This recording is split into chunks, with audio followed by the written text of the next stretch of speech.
So that's a great question, and I learned from the instructors. When I started, I didn't think it made. I didn't understand not drinking during, but now I don't think I've drank water in the yoga room in 5 years.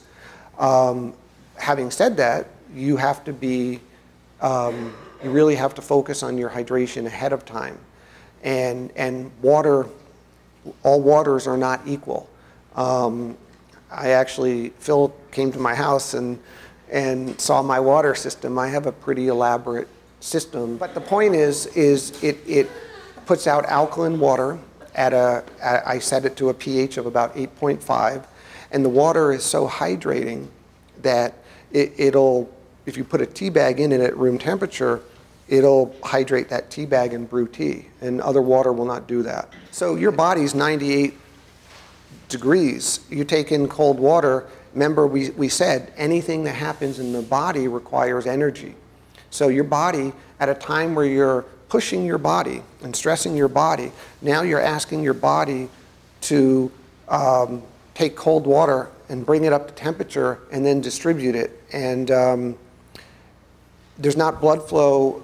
You know, we talked about how blood flow can be dynamic.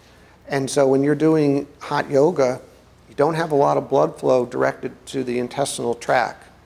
It's not what your body is focusing on. And so if you're going to put something in your stomach, whatever it is, it's going to require energy and redistribution of blood flow to not only bring it up to temperature, but to get it out of there and transport it. And you've got other desires for your energy and your oxygen and your blood flow at that time. Having said all that, I support anyone's, you know, if people feel they need water, they need water.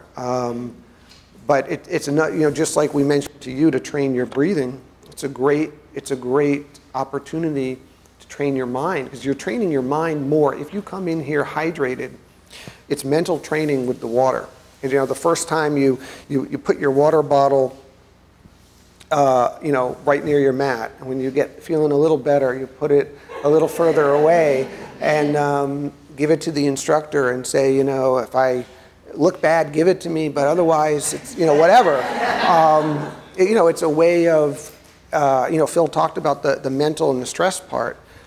I think after you've done it to some degree, and everybody's different, you move on to try to do it without and see how you feel. But again, if you're drinking it in class, you're asking your body to stop what it's doing, metabolize that, and distribute it, and you've got more pressing needs with that blood flow than to do that. You're better off, you know, if you can, getting to the point where you are hydrated well enough to not need it in class.